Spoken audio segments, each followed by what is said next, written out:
Не само синот, туку и братот на пратеничката на СДСМ Мира Стојчевска, Целе Велески, веќе 2 дена работи во Елем, потврди од компанијата.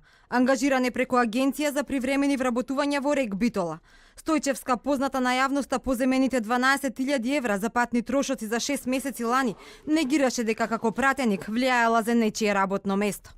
Синот на Стојчевска, Виктор, пак е вработен како инженер за примена на нови технологии. Има плата од 35.864 денари.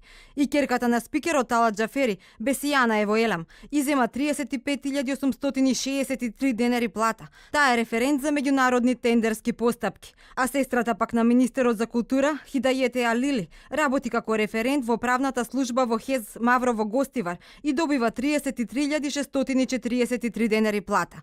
Заедничко за тројцата вработени блиски до функционери е што се примени на конкурс, каде што се пријавиле по 3 лица. Од Елем велат дека изборот е направен согласно законските процедури. Договорите за работа ги потпишува генералниот директор и тоа е негово статутарно право. Комисијата најчесто прави ранг листа од која работите се очигледни.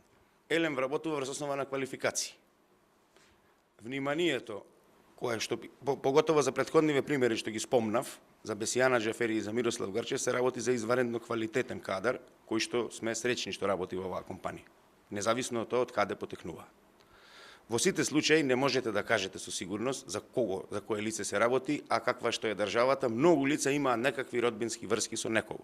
Од средината на 2017 година, кога се сменил менеджментот на Елем, во компанијата се вработени вкупно 512 лица, дел на определено, дел на неопределено време, а компанијата ја напуштиле 178 лица. Просечната плата во Елем е 35.500 денари. Од МЕПСО, пак каде што се сместија сестрата на министерот Бектеши, ќерката на поранешниот градоначалник на Гостивар и функционер на ДУИ Невзат Бејта, како и синот на Владов Бучковски. Просечната плата е нешто повисока и изнесува над 37.700 денари. Таму пак се вработила 70 лица на неопределено и 8 на определено време, а компанијата ја напуштила 26 лица. А третата пак компанија која е примамлива за вработување на роднење е МНАФ. Оттаму вела дека вработиле вкупно 44 лица, а платите не ги откриваат. Само напоменуваат дека се пониски од платите на контролорите на летање на другите земји. Од антикорупцијска пак, каде што се смести баџанакот на Талат Џафери, треба да ги разгледуваат сите вработувања каде постојат сомнежи во јавноста за непотизам. Министерот пак Дамјан Манчевски вработувањата ги правдаша со тврдењето дека членовите на СДСМ биле дискриминирани 10 години и за нив немало работа ниту на приватно, ниту на државно.